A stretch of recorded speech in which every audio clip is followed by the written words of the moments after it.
So good afternoon, everyone, and thank you for joining us today for the St. Albert District Chamber of Commerce Lunch and Learn, Geotechnical Engineering and Construction with Espira Engineering. My name is Angela Paholic, and I am the Member Services Manager. And a Lunch and Learn is an information session, and it's an opportunity for our members to share their expertise in a variety of areas to support both professional and personal development. While highlighting the business of the speaker, these sessions help connect and grow our business community. So our next Lunch and Learn is next Tuesday on February 9th, and it is why SEO, search engine optimization, has become a small business must-have. And so now I'm very pleased to introduce Zubair from Espira Engineering. So take it over from here. All right.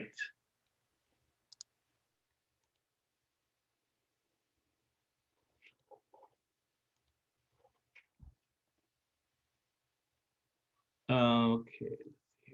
Thank you, Angela, for such a generous introduction.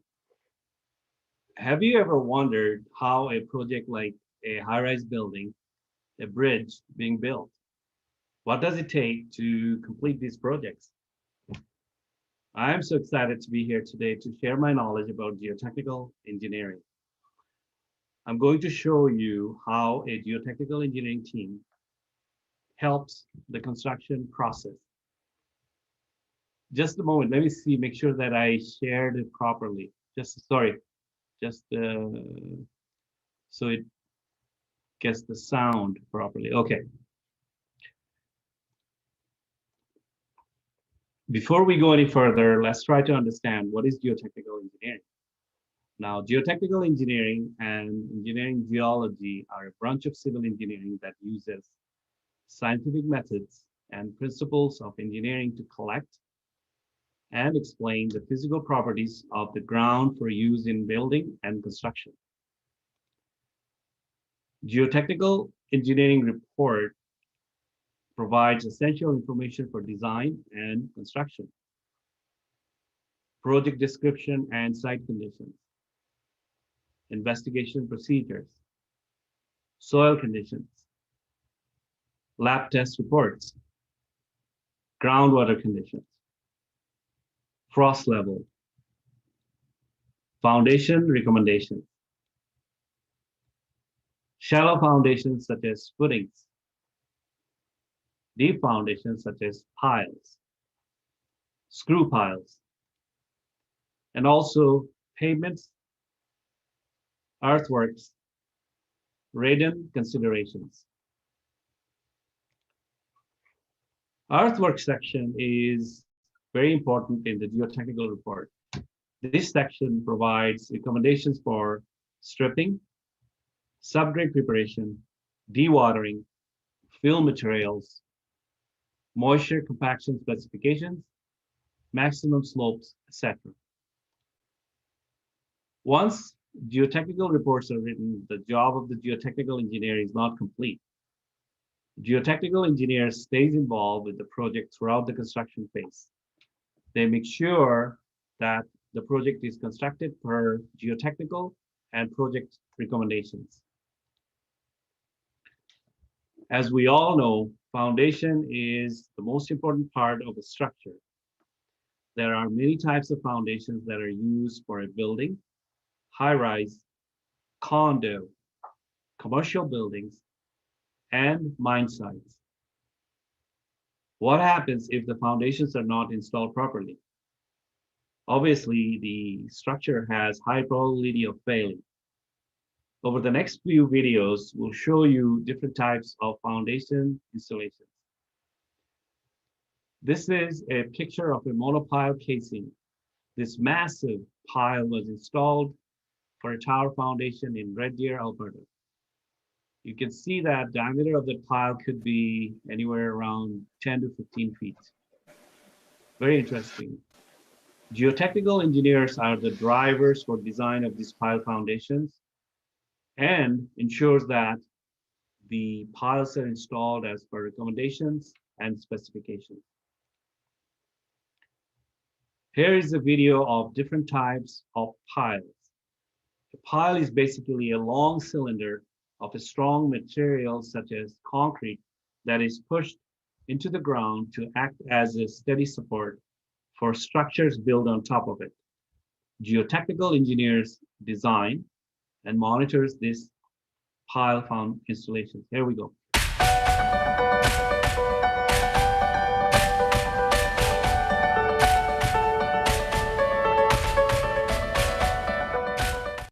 Foundations provide support to the structure, transfers the loads from the structure to the soil. But the layer at which the foundation transfers the load shall have an adequate bearing capacity and suitable settlement characteristics.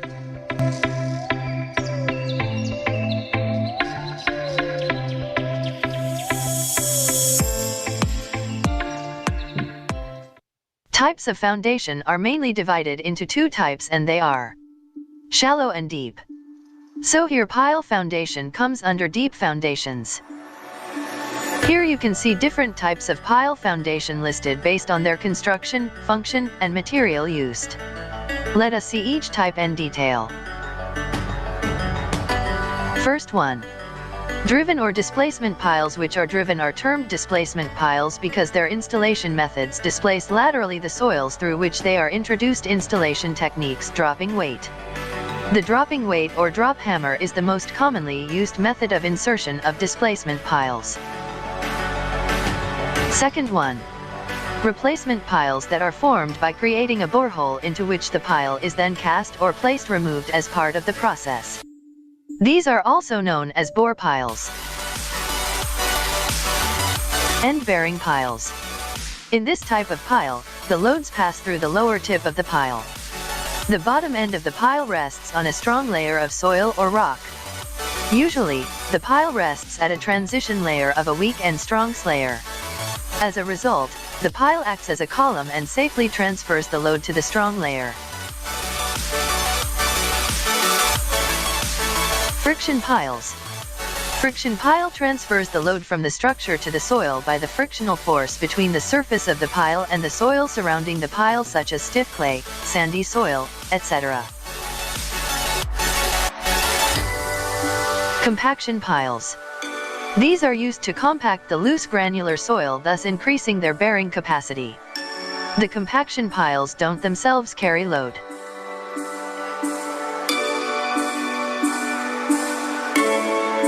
Tension or uplift piles. These piles anchor down the structure subjected to uplift due to hydrostatic pressure or due to overturning moment.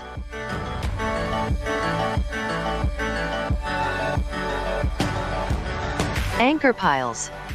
These piles provide anchorage against the horizontal pull from sheet pulling or any other pulling.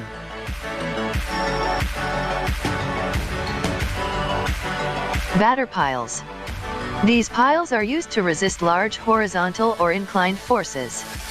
This type is adopted in seashore structures. Fender piles. These piles are used to defend water from structure against impact from ships or any other floating objects.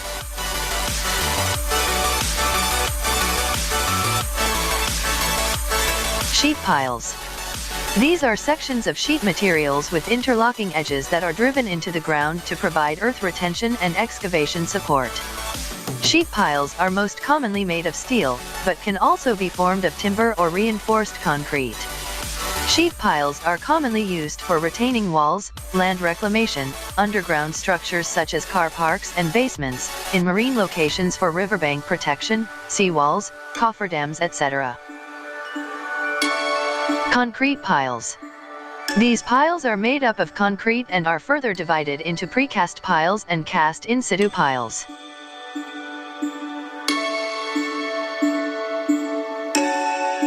Steel piles.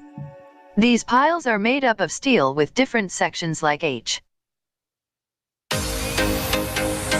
Timber piles. These piles are generally made up of wood material. This type of piling system is widely seen in offshore structures.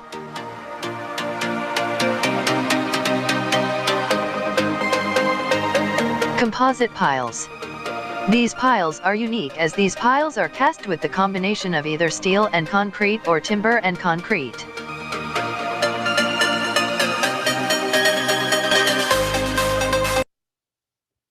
Steel piles are used when the soil condition is poor and water table is very high.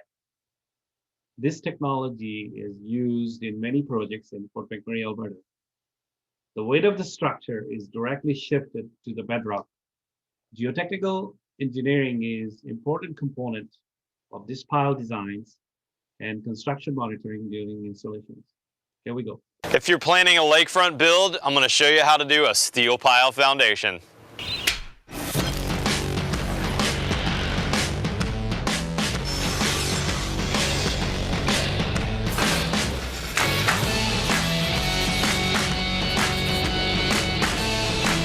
Our company is just starting this beautiful new home here on Lake Austin. We're working with Shiflet Group Architects, and I want to talk to you about the foundation that we're doing for this very special lakefront house. As you can see, we've got a beautiful flat lot here, and it drops onto Lake Austin beyond us. Lake Austin is a man-made constant level lake. We're right near downtown Austin, and the beauty of that is we don't have to worry about the rising and falling water levels.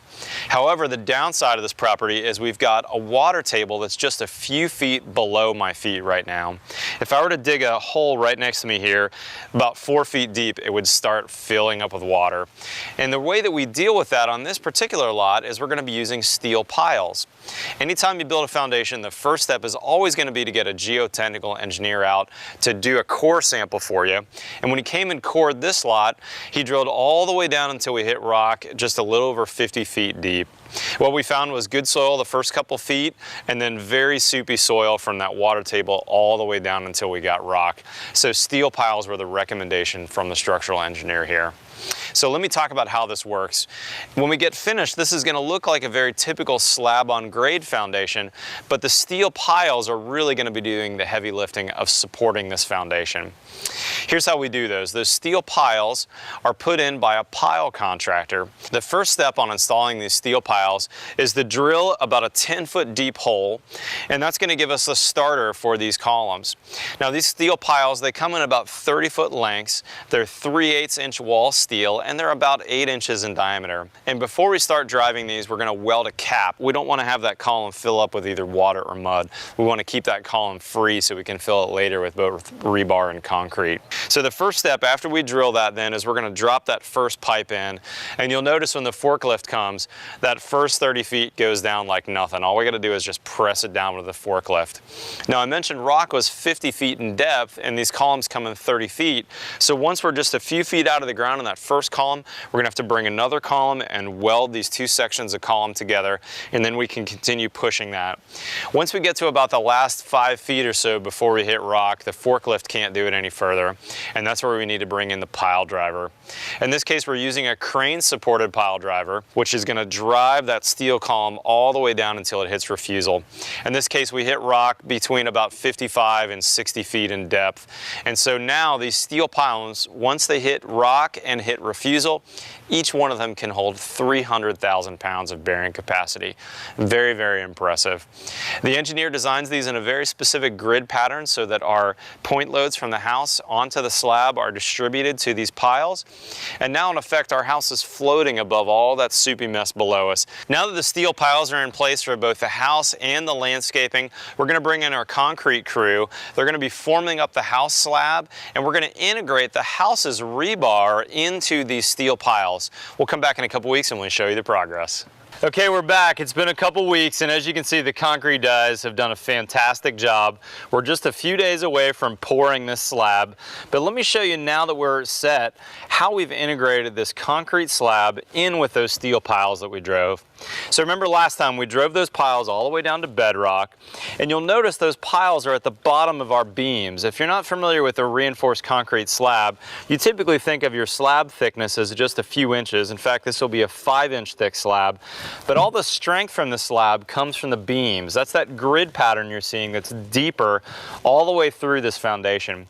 Inside those beams, we've got a rebar layer that's going to integrate into the concrete and stiffen this slab and give it its strength. And at the bottom of the beams, that's where that steel pile is going to be. Before we got to this point, we filled those steel piles with concrete, and then we've got rebar sticking out. And that rebar is going to integrate into our slab rebar so that now we've got this grid pattern of beams. beams. At the bottom of those are piles, and in fact, the entire concrete slab is going to sit on those piles. Each one of those piles can bear 280,000 pounds of bearing. So we've got several million pounds of bearing capacity on that steel now that we're all set. This is a really impressive foundation. If you're not familiar with the yellow plastic, that's our vapor barrier. We're using 15 mil Stego wrap here. That's going to keep any moisture that's in the soil from getting into our concrete.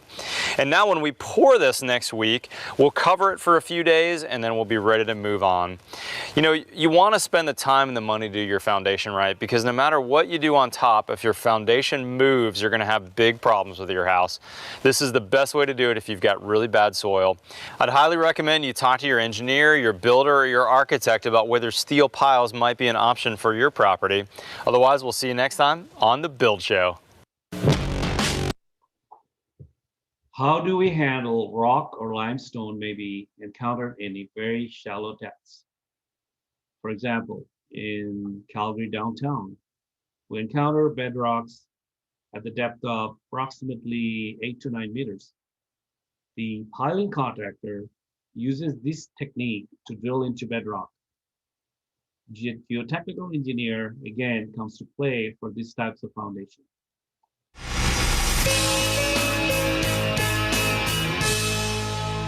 Piling Contractors has developed cluster drilling techniques to allow us to drill very hard rock up to 400 MPa strength, which is around 10 times harder than normal concrete. The technique uses a special drilling tool called a cluster hammer. This tool is typically operated from a hydraulic crawler-mounted piling rig. The cluster hammer is made from several individual downhole hammers combined together in one barrel. The downhole hammers are activated by high-pressure airflow provided from compressors and piped through hoses to the drill stem. The compressed air flows through the hammer bodies, activating button bits at the hammerheads, and then flows back up the small gap between the cluster drill and the sides of the pile bore. The hammers fire at up to 1,200 times per minute, pulverizing the rock into small cuttings. The upward airflow lifts the rock cuttings and carries them back up the pile bore. A change in airflow velocity occurs when the airstream passes over the top of the cluster drill body, and this causes the rock cuttings to drop out of the airflow into an open-topped calyx basket at the head of the cluster barrel. The basket is progressively filled with rock cuttings as the drilling proceeds deeper into the hard strata. Once the bucket is filled, the cluster hammer is lifted from the bore. The rock cuttings are emptied from the calyx basket. Then the cluster hammer is lowered back into the bore to continue drilling. This drilling process can be carried out in dry holes or under a head of water or other support fluid.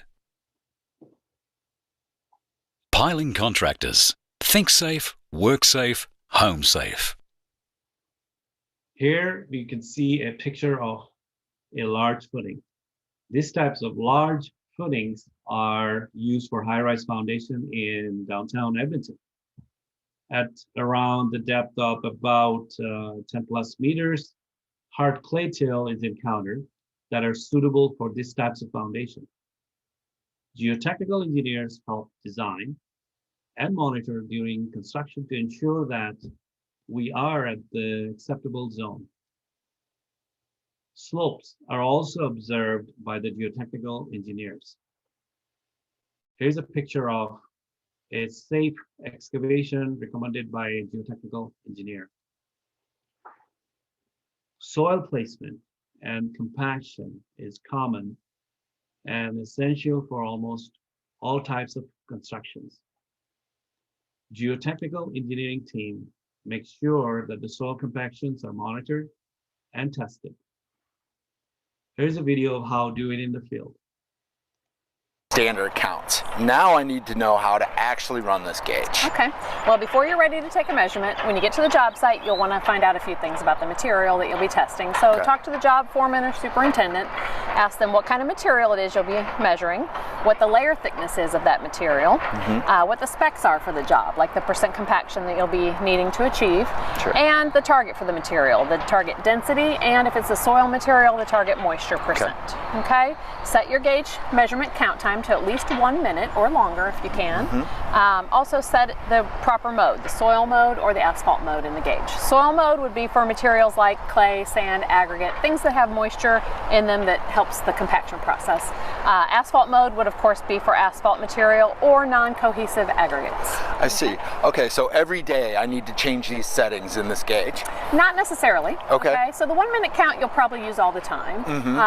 The soil or asphalt mode, maybe you'll change it, maybe not. Just depends on your job site. Sure. Okay. Okay. So, based on the layer thickness, you'll determine what kind of measurement you're going to take. So there's backscatter and there's direct transmission. Backscatter would be for soil, asphalt, any material placed in layers of 4 inches or less. Okay. Direct transmission is for anything that's placed in a layer of over 4 inches. A 4-inch layer can go either way. You can do backscatter or direct transmission if it's 4 inches. But more than 4, you'll definitely need to do direct transmission so that you can measure the whole layer from the bottom up. Okay. Gotcha. So there's very little prep, surface prep for backscatter measurement. So the gauge just needs to be sitting in good contact with the material. So one way to check that is to press on the corners and see if it rocks. If it doesn't rock, you're pretty sure you've got good contact. Good. Next thing is to just lower the handle, seat it in the notch, go past the notch, and then just press the start button and then take a step back. Okay. And wait the 1 minute count time. Once it's done, step forward. First thing is to raise the handle, so you're shielding the source, and record your test results on your sheet, or better yet, press the store button so that the results are stored in the gauge memory if your gauge has that capability. Wow, that's really simple. Yeah, backscatter is easier. Now if you're doing direct transmission, there'll be a little bit more prep work. Okay. So you'll need these accessories. All right. Okay, so there's the scraper plate, which you can use to smooth the site if you need to. Okay, let me try that. Yeah, if you need to. You want to have a nice smooth site, again, just like the backscatter. Okay, then your extraction tool goes over the tube. Gotcha. And your drill rod then goes in the tube. Okay? Don't forget the extraction tool. You'll have trouble pulling the drill rod out. Okay, so now there's marks on the drill rod every 2 inches. So if this is a 6-inch layer of soil, we'll drive it to the 6-inch mark. So I believe that's 2, 4. This one's the 6-inch mark. Oh, okay. Yeah, so third one from the bottom. Gotcha. Now notice there's actually 2 inches extra built in, which is on purpose. So if you're driving it to the 6-inch notch, you're actually driving it 8 inches in the ground. Okay. So go ahead and drop it to 6. Okay.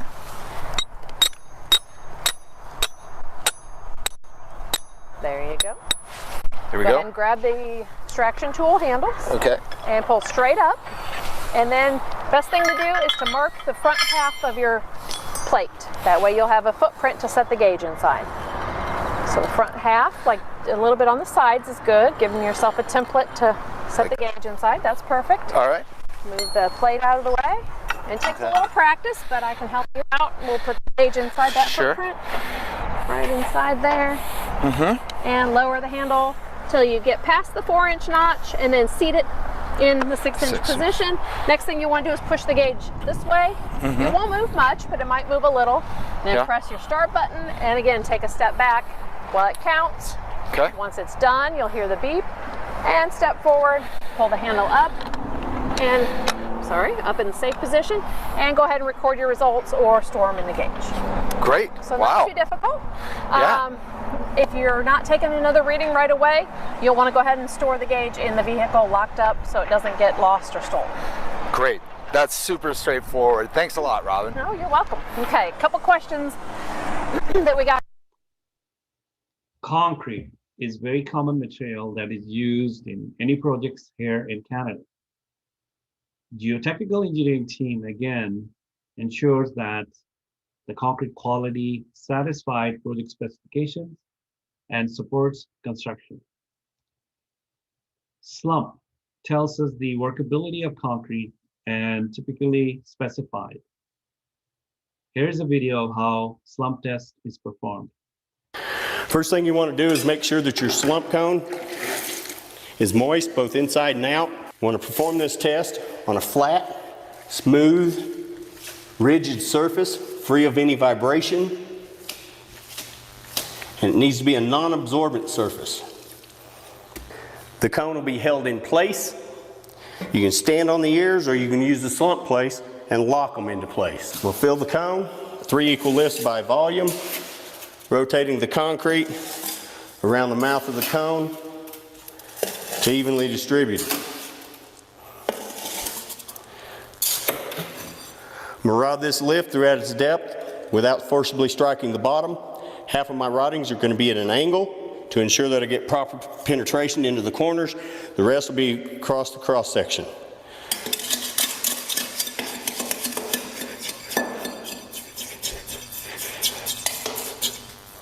Second lift, we'll fill the mold to 2/3 by volume. We'll rod this lift throughout its depth, penetrating the lift below by approximately 1 inch.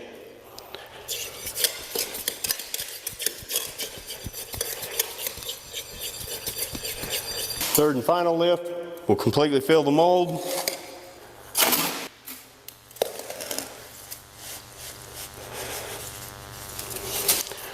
We'll rod this lift throughout its depth, penetrating the lift below by approximately 1 inch.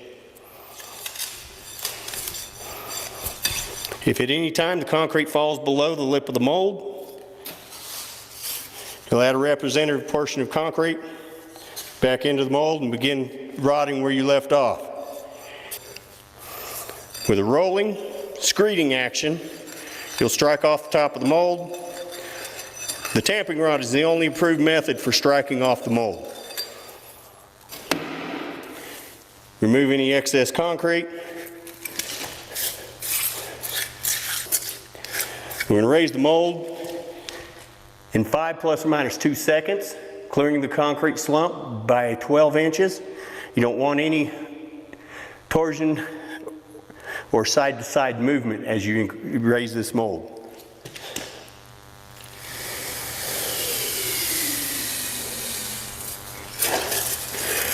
We'll invert the cone, measure down to the offset center, and get your reading for your slump. Another important test is air content test. Air-entrained concrete contains billions of microscopic air cells per cubic foot. These air pockets relieve internal pressure on the concrete by providing tiny chambers for water to expand into when it freezes. Air-entrained concrete is typically specified in areas of the country where frost-related damage can occur. Here is how we do it.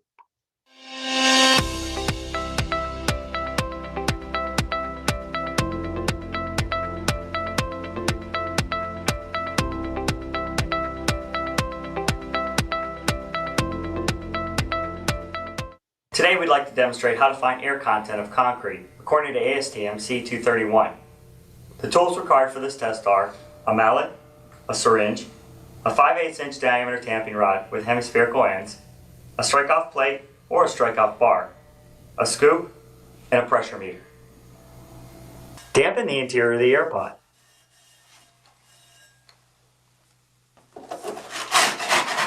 Place the concrete in the vessel in 3 equal layers by volume, moving the scoop around the perimeter.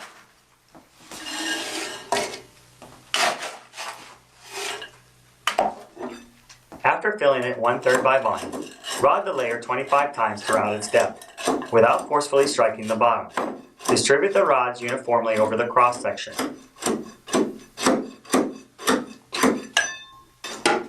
Tap the outside of the vessel 10 to 15 times with a mallet to close the voids left by the tamping rod. Use a scoop to fill the second layer, 2/3 by volume.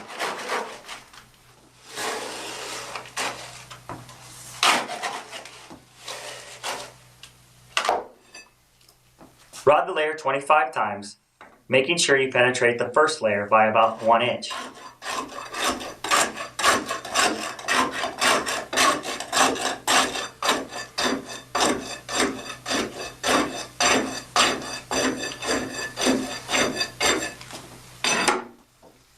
Tap the outside of the vessel 10 to 15 times with a mallet to close the voids left by the tamping rod.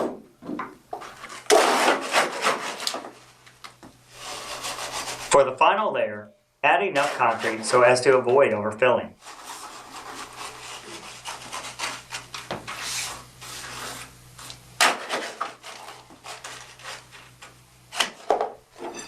Rod the layer 25 times, making sure you penetrate the second layer about 1 inch. Distribute the rods uniformly over the cross section.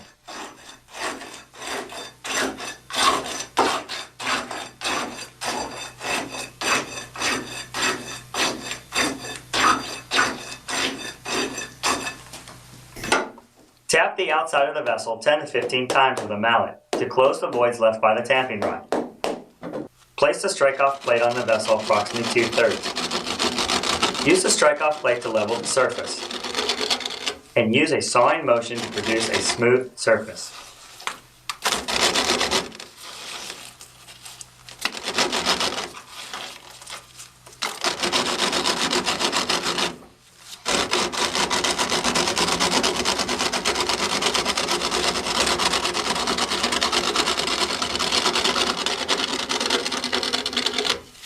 Incline the plate and make several passes to produce a smooth surface.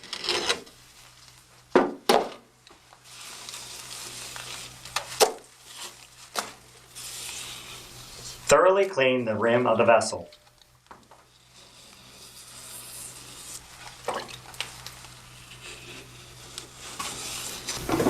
Dampen the bottom cover of the air pot. Securely place it on top. Fasten the clamps.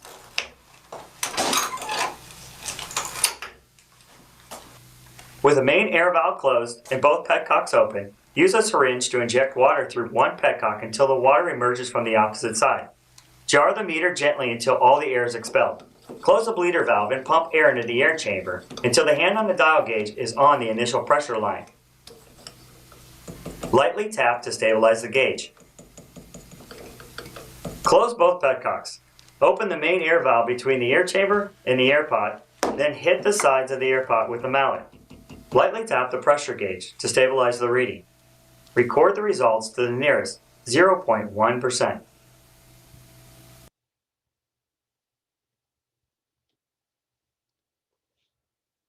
When you're building your next project, what are the most important things that you would consider? I wish everyone the very best of 2021. Now we are open for questions.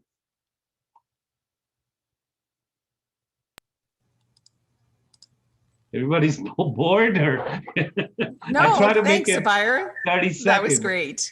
That was great. So please turn your camera on, unmute yourself to ask any questions, or use the chat box, whichever you're more comfortable with.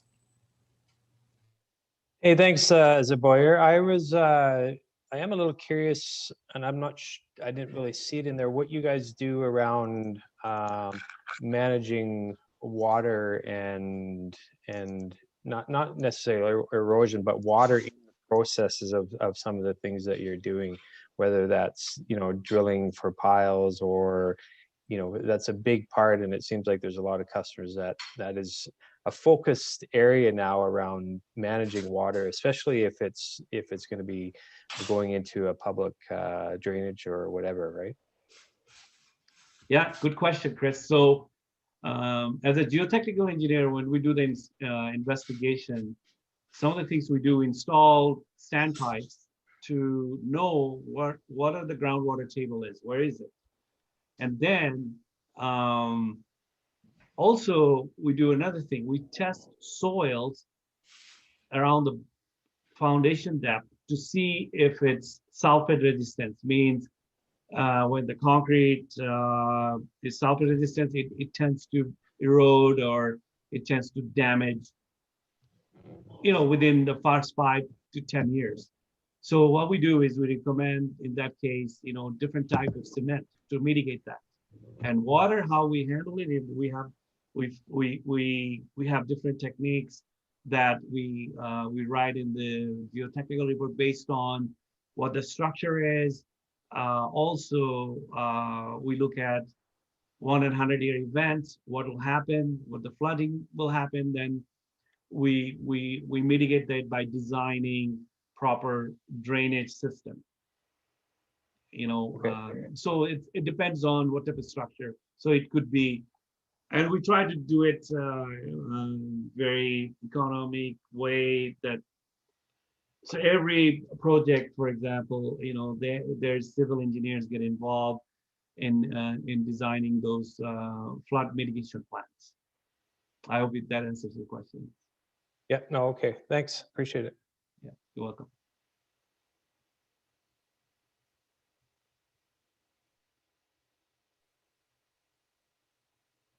Anyone else?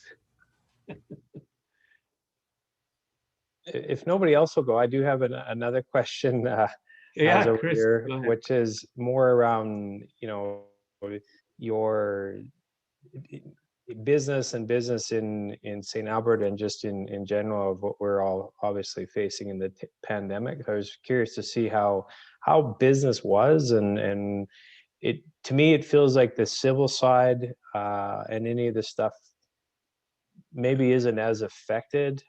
Same with the oil and gas industry, and Alberta, that's what they know, but I find Edmonton and area is a little bit more protected, if you will, because of some of the civil and other civil projects on the go. Can you comment over here on the business side? Yeah, thank you, Chris. That's definitely an on-time question. Now, 2020, we did okay. The reason is there are a lot of large projects that we've been involved with in 2019 or 18. It continued on, like, for example, high-rise building.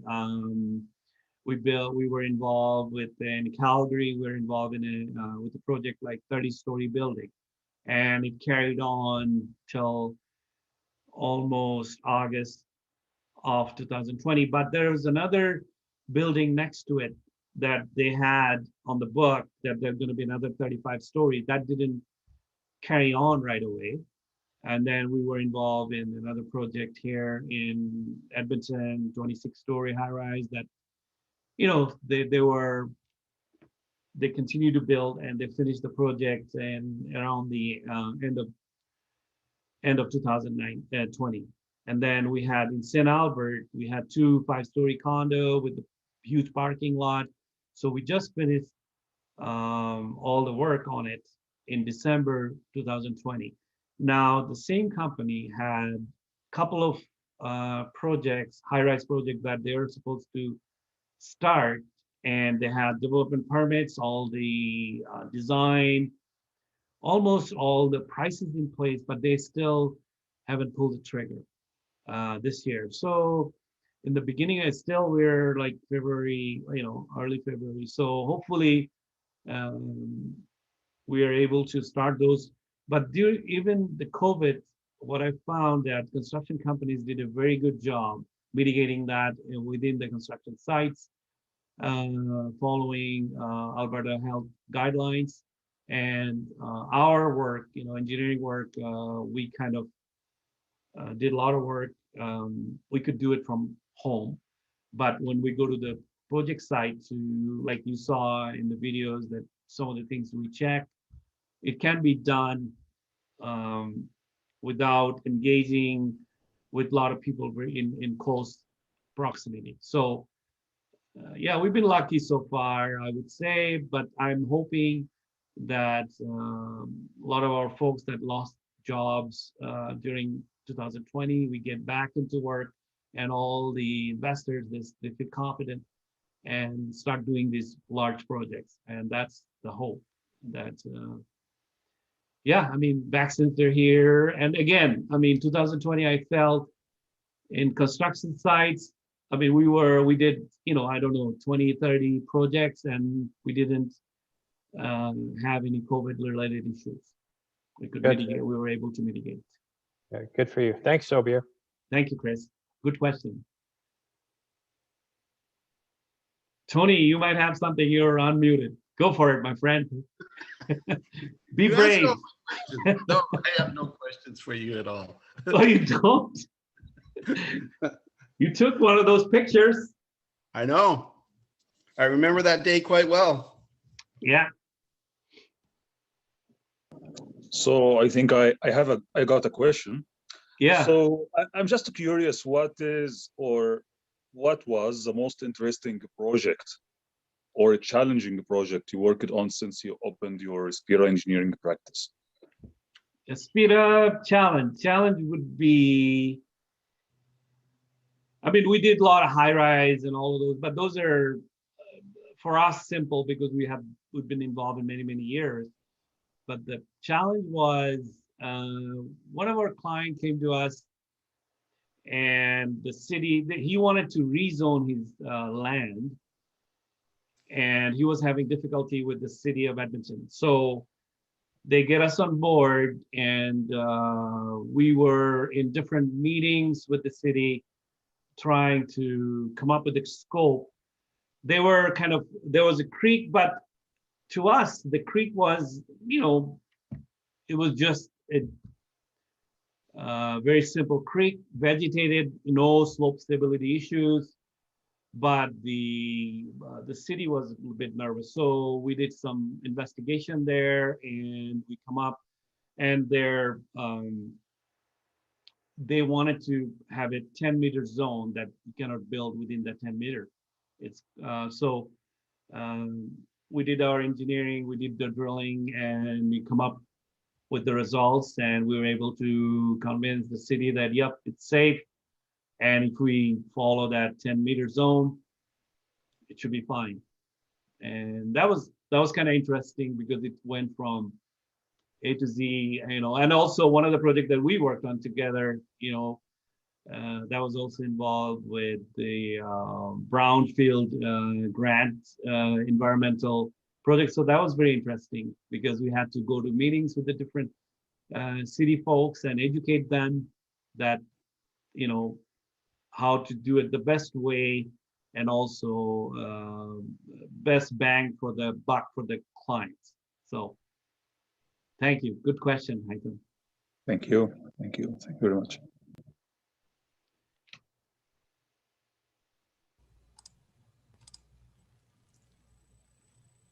Anything else from anyone? Any final comments? Then I would like, sorry, go ahead. I'd say I enjoyed the presentation. Zubair, you did a great job. Well, thank you, Tony. Appreciate it. Thank you for your picture. I could show large. That's very fascinating for me. I mean, it's so we had so much fun there, didn't we? Yep. Going there. That's just one of the ones. Yeah. Yeah, one of the ones. I mean, that was definitely that day. There was like, how many engineers were there? 20. Yeah. Looking at just one thing. Yeah. And Zach, you came in a little bit after, but you're from Allaire Homes as well, correct?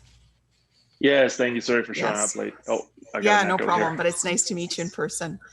Thanks. So with that, then, everyone, I would like to thank you so very much, Zubair, for your time and your expertise. Wonderful presentation. We will be sending out his contact information. So if anybody has any further questions or anything that you would like to learn, he's certainly open to you connecting with him after this presentation and continuing the conversation further. And with that, then I would like to thank everybody for their time today. I know that's precious, and so we really appreciate you coming and joining us for the Lunch and Learn. This will be recorded, or it has been recorded, and it will be in the resources when you log in as a chamber member. You can see all the recordings from all of our Lunch and Learns. So with that, I wish you all a wonderful week and a wonderful day. Take good care, and we'll see you next time. Bye, everybody.